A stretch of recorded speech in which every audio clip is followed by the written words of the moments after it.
Tengo en mis manos la Constitución Política del Estado y si usted vio atentamente el debate ayer de quienes quieren ser el próximo presidente de este país, se habló de ella, pero se habló y ambos concuerdan en esta postura de la modificación de la Constitución, parcial, total, no lo sabemos. ¿Quién dice entonces que sean los últimos meses de esta Constitución? ¿De qué manera se puede hacer un cambio o se puede abrir la Constitución Política del Estado? Hoy con nuestros invitados, Miriam, vamos a hablar de este tema. Antes de darle la siguiente información, los voy a saludar Israel Quino, abogado constitucionalista, especialista en esto, y Fabricio Góngora, también abogado constitucionalista. Ambos nos acompañan esta noche. Bienvenidos. ¿Cómo están? Gracias por estar con nosotros. Evidentemente, hablar de reformas constitucionales es fácil, ¿no es cierto? El asunto es si se le va a poder hacer y de qué forma, porque han hablado de poder modificar varias leyes, por ejemplo, pero para aquello hay que abrir primero la Constitución, leyes de hidrocarburos, las leyes de la agricultura, del agro y muchas otras más, pero para ello hay que revisar primero la Constitución Política del Estado. ¿Qué reformas constitucionales se puede realizar? Vean, por favor, hay tipos de reformas, son dos. Una parcial, es decir, que solamente se modifiquen algunos artículos, y también la total, que se modifique toda la Constitución. ¿Y quién puede proponer, según el artículo 411 de la Constitución Política del Estado? Puede proponer el presidente del Estado con un aval de 2/3 de la Asamblea Legislativa también con 2/3 de votos, el pueblo con el apoyo del 20% del electorado. Exacto, pero tenemos más, por favor, señor director. ¿Cómo se aprueba este cambio a la Constitución? Siempre mediante referendo popular. Hay que tomar en cuenta este detalle, siempre mediante referendo popular. Y la reforma total se convoca a una asamblea constituyente. Y el artículo clave, lo decíamos, es el 411, que son tipos de reforma y quién puede proponer. Es decir, no es tan fácil, Israel. Estimada Miriam, Luciana, buenas noches. Al doctor Góngora también, a la audiencia en todo el país. Ha cambiado nuestro sistema constitucional. Antes era flexible, 2/3 de voto en el Parlamento reformaba la Constitución. Hoy no. Cualquier reforma parcial o total tiene que estar sujetada a la voluntad del soberano, es decir, tiene que ir vía voto. Pueden haber muy buenas intenciones, como nos han expuesto ambos candidatos anoche en el debate presidencial. Sin embargo, esa decisión política requiere de una aprobación popular, esto es el voto del electorado. Ahora, en los mecanismos de forma parcial, es más factible que una reforma total.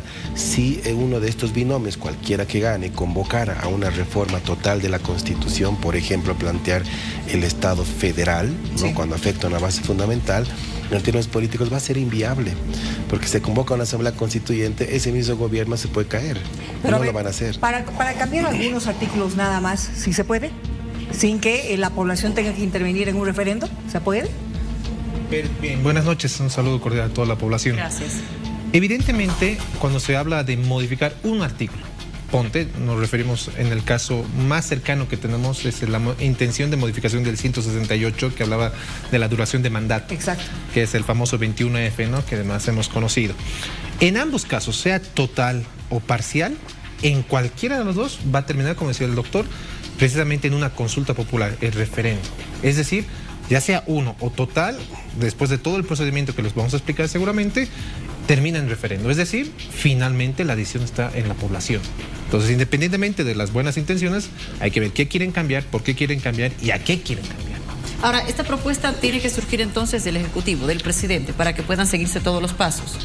Para la reforma total hay dos formas de iniciar. A ver. La reforma total puede ser presentada por la Asamblea Legislativa, por 2/3 de la Asamblea Legislativa, mayoría simple, y en el caso del 20% del electorado. En cambio de la parcial puede ser hasta 3, ¿no? Puede ser, ahí sí puede ser por una solicitud del propio presidente del Estado, bien, cualquiera que sea, y nuevamente se repite ambas, ¿no? Es decir, el 20% del electorado o la mayoría simple. Sí. Que este es el inicio del procedimiento. Tufi, te escuchamos. Sí, se ha mencionado definitivamente que va a haber una reforma judicial vía reforma constitucional en las ofertas de ambos candidatos, y están mencionando además que podría estar asociada a esta consulta popular a la elección subnacional del próximo año. ¿Lo ven viable que sea de manera inmediata como están planteando, doctor Quino, Fabricio? Creo yo, estimado Tufi, buenas noches, que esos anuncios han ingresado ya en demagogia pura.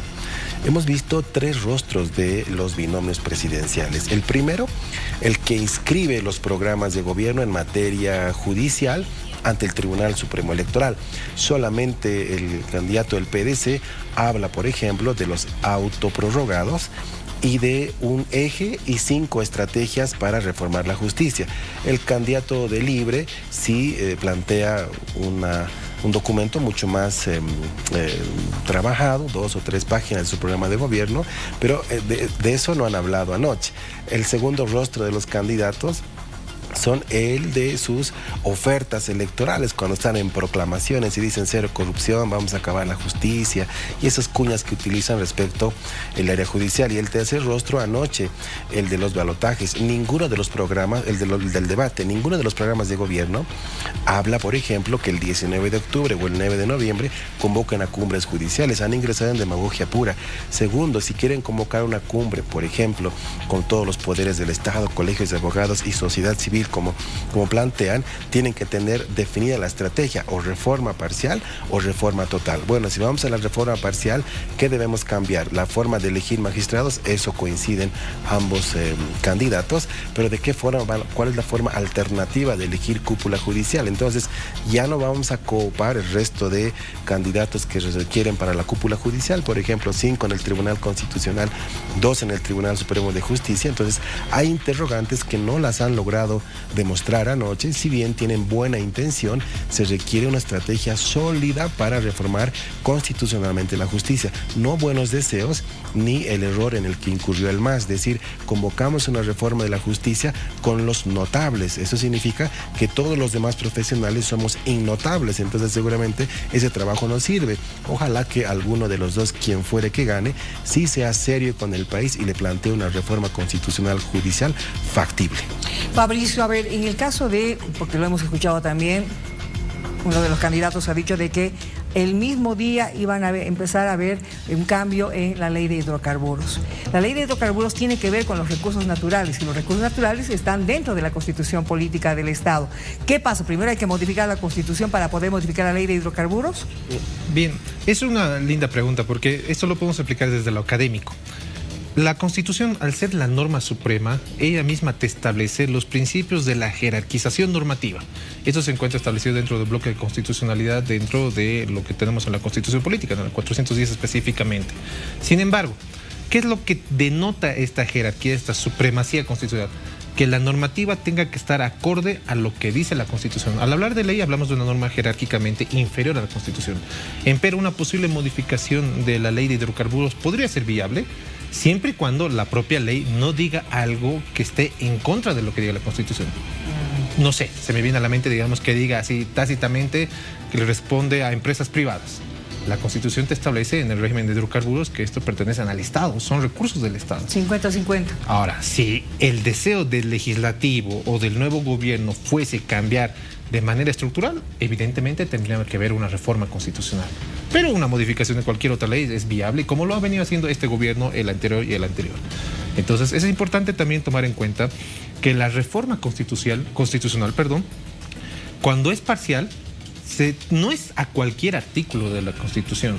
Si tú hablas, por ejemplo, de bases fundamentales del Estado, derechos o deberes y garantías, o la propia parte que establece la jerarquía normativa que acabo de explicarte, automáticamente se vuelve esa modificación o enmienda constitucional en una modificación total, por más que sea solo un artículo.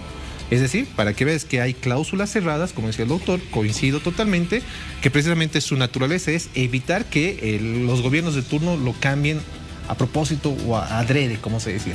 Si analizamos la historia del constitucionalismo boliviano, ha habido diferentes gobiernos que precisamente era eso lo que hacían, o buscaban cambiar únicamente para decir, es la Constitución de mi gobierno, de mi gestión.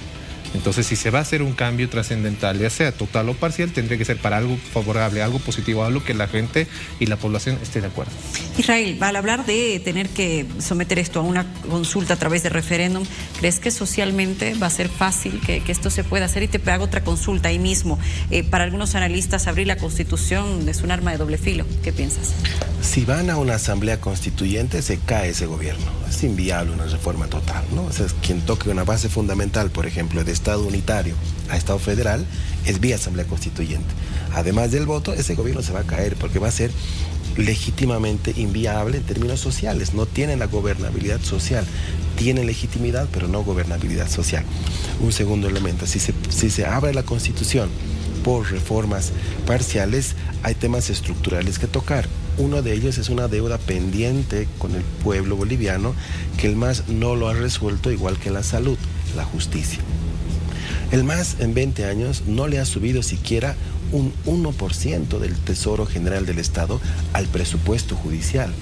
Este gobierno, el nuevo que venga, tiene mínimamente que darle un 1% del presupuesto general del Estado y vía ley. Ahora, si quiere acercar la justicia al pueblo, Miriam, tenemos solamente 49% de territorio boliviano con un juez cerca.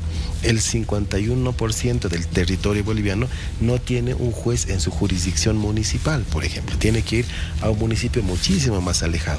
Entonces, si se territorializa la cobertura total del acceso a la justicia, se acerca la justicia al pueblo, ya no más justicia indolente. No tengo dudas que hay, y conozco buenos jueces, buenos fiscales, buenos vocales, buenos magistrados y buenos consejeros. Pero el resto, una vez se identifique un mal operador de justicia, hay que extirpar ese cáncer del órgano judicial que tanto daño le hace a la ciudadanía y transforma la justicia en una justicia indolente. Lo que debe hacer el siguiente gobierno es, apenas tome, después del 8 de noviembre, tome el poder, el 9 convocar a un grupo de expertos. Antes del 8 de noviembre no van a poder mandar por ninguna persona.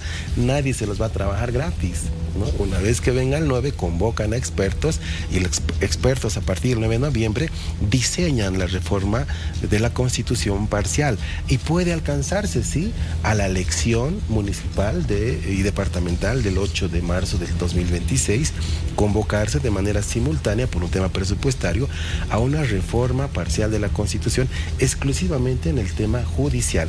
Materia de hidrocarburos, recursos naturales, litio, todo lo que ven, es un tema contractual. No se requiere reformar la Constitución, solamente se requiere una aprobación de la Asamblea Legislativa Plurinacional. Sin embargo, ahí está el detalle, ¿no?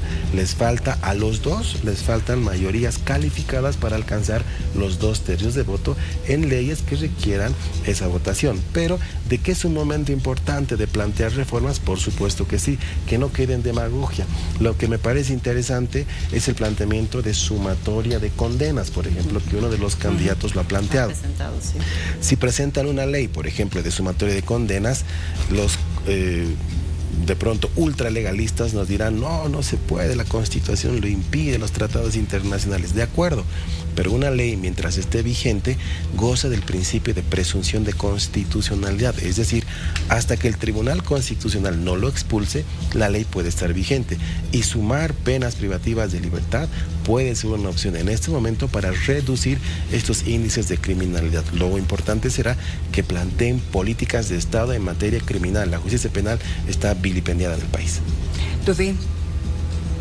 Si se concretara el posible acuerdo mencionado anoche en el debate presidencial para un encuentro nacional por la justicia, Fabricio, ¿quiénes deberían estar? Dice el doctor Quino que tal vez mejor es convocar un comité de expertos, pero ¿será necesario ampliar eso, que se alcance a parlamentarios, al Poder Judicial, o cómo se podría dar? Bien, coincido con la convocatoria, ¿no? Es algo que te tiene que hablar. Tarde o temprano hay que sentarse, dialogar y debatir sobre este tema. No cometamos los errores pasados. El gobierno actual lo que hizo también es eso, ¿no? Inició las gestiones y hizo una comisión de notables. Se tiene que convocar inicialmente a la academia, ¿no? Se tiene que convocar a las universidades, tanto pública como privada, para que aporten sus mejores elementos. Se tiene que convocar a asociaciones civiles, a los colegios departamentales, colegios nacionales de abogados y demás ramas que puedan aportar a la temática, ¿no? Porque como es bien dicho, se necesita un cambio estructural en la justicia. Y entonces cualquiera de los candidatos que sea el gobierno que venga, desde la academia, desde el mundo litigante, siempre vamos a aplaudir que sea un cambio para bien. Porque no es simplemente un pedido de nosotros los abogados, por así decirlo. Toda la población, si tú preguntas de cada 10 ciudadanos, los 10 te van a decir queremos un cambio en la justicia. Y es evidente. Muy bien. Gracias por haber venido. Solo Gracias, un apunte, si me permite, Dime. Miriam. una enorme debilidad que atravesó la Asamblea Legislativa Plurinacional en el proceso de preselección y evaluación a los postulantes para la cúpula judicial, hoy día magistrados electos, fue la participación de las universidades. Las preguntas que enviaron las universidades, Miriam, eran preguntas de prefacultativo, eran preguntas hasta de primer año de derecho. Por ello no es garantía el sistema universitario boliviano. Por eso es mejor convocar a expertos que a lo que proviene de la propia universidad como pública colegiados o privada. Claro que sí. Habían preguntas básicas como que qué año se promulgó la Constitución, por ejemplo, ¿no? O sea, esas preguntas y eran sobres lacrados que nadie veía, pero llegado el momento uno veía la evaluación y eran preguntas tan sencillas como que para qué sean los próximos magistrados, pero también habían pues postulantes que sacaban 0, ¿no? O sea, es lo que hay. Es lo que hay, ¿no? Pero es lo que hay, dice Israel. Muchísimas gracias, Fabricio, Israel, muchas gracias. Gracias a ustedes. buenas noches, muchas gracias.